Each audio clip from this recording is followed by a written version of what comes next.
Welcome back to The Explainer. If you're a focused learner looking to drive revenue without, just piling on extra manual labor, you are in the exact right place.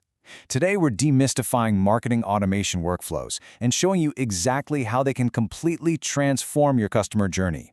Because really, the whole shebang boils down to this: sending the right message to the right person at the right time with less manual effort. That is the absolute core promise we are unpacking today.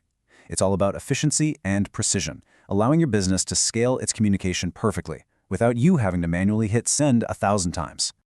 Okay, let's dive into this. Here is our roadmap for today.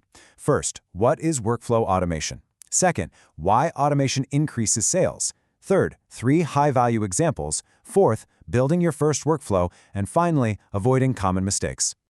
All right, section 1. What is workflow automation? Defining the engine behind the sales. So, before we get into the weeds on strategy, let's just make sure we're all on exactly the same page. A marketing automation workflow is simply a set of trigger-based steps that guide people through a customer journey automatically. The simple goal here is to reduce friction and increase conversion entirely without piling on more manual work for your team. It's basically a system that works tirelessly in the background, whether that's welcoming a brand new subscriber or re-engaging a quiet lead. Moving right along to section 2, why automation increases sales. Matching behavior with action. Let's face it, people rarely buy on the very first touch, right? They desperately need education and gentle nudges. And this brilliantly illustrates the difference in approach. On one hand, you have a batch of generic campaigns. This is essentially forcing your pace on an audience, which is kind of like proposing on a first date. Bad idea. On the other hand, you have following the buyer's pace. Reacting to actual buyer signals instead of just guessing is where workflow automation makes a massive, massive difference. In practice, adapting to this pace translates directly to serious sales lift. Why? Because of better timing, cleaner segmentation, and frankly, fewer lost leads. When your messages suddenly feel relevant and are naturally spaced out based on what the user actually did, customers respond beautifully to that. You turn more raw interest into actual revenue. Section 3. 3 high-value examples. Seeing workflows in action. Now, theory is great and all, but let's see how this actually works in the real world. Our first example is the welcome workflow. This is one of the absolute simplest automations out there. It triggers the very moment someone subscribes to your list. So what does this actually do? Well, it introduces the brand, shares value right out of the gate, and points the person directly to their next action. This short automated series creates instant momentum. It drives first-time purchases simply by keeping leads engaged while they are still hot. Example number 2 is the abandoned cart workflow. Think of this as a mini story, okay? Someone visits your site, they add a product to their cart, maybe they get distracted because their pizza just arrived and they leave without checking out. What happens next?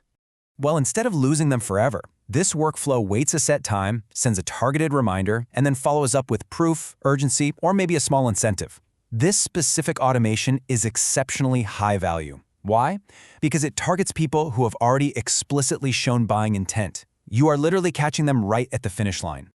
Our third and final example is the lead nurture workflow. Now, this one kicks in higher up the funnel, like when someone fills out a form, signs up for a webinar, or downloads a piece of content. It drips out useful information over a few days or weeks, naturally moving those prospects closer to a sale. Now, what's really interesting about this slide is how a good platform actually scores engagement along the way, so sales knows exactly when to step in. This perfectly connects your marketing efforts directly to your sales team's timing. Your sales reps aren't making blind cold calls anymore. They are stepping in precisely when the automated system tells them the prospect is warm. It's a total game changer. So, ask yourself, do you want more demo bookings, more cart recoveries, or faster lead follow-up? Knowing the answer to that seamlessly pivots us into how you actually build one of these systems from scratch. Which brings us to section 4, building your first workflow, from theory to practice. Let's move to and see how this builds across 3 crucial steps. And I assure you, you do not need to be a software developer to do this. Step 1, pick one clear business outcome. Step 2, map the trigger, delay, and action. And step 3, test and refine based on data. Focusing on a single goal is absolutely vital here, because scattered objectives make the whole system practically impossible to measure and improve. Let's map a simple timeline to show you exactly what I mean. On day 0, an immediate welcome email goes out. By day 2, you send a useful tip to build trust. On day 5, you finally introduce a product or service message. This remarkably simple structure builds real momentum without overwhelming your audience. You absolutely don't need 50 steps to be effective. Keep it simple. Finally, Section 5, avoiding common mistakes, where workflows fail.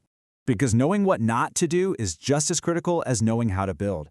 Let's run through these top pitfalls. First, making the workflow too broad. If everyone gets the exact same message, it instantly stops feeling personal. Next, using too many steps too early. That just slows the journey and annoys people. Then, ignoring data quality. A weak trigger completely ruins the flow. And finally, forgetting sales outcomes. If you're just measuring clicks instead of actual revenue, well, you're missing the entire point. So the crucial point is this golden rule. A marketing automation software stack is only useful when it stops sending the wrong message after a customer is already converted. You have to test your exit rules. Review the workflow regularly and refine your system based on response data so you aren't accidentally harassing buyers who have already handed you their money.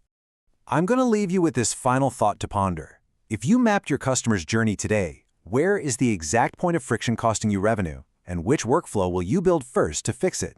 Take that question back to your team. Thank you so much for joining me for this explainer, and I'll see you next time as we continue to break down the systems and strategies that drive real results.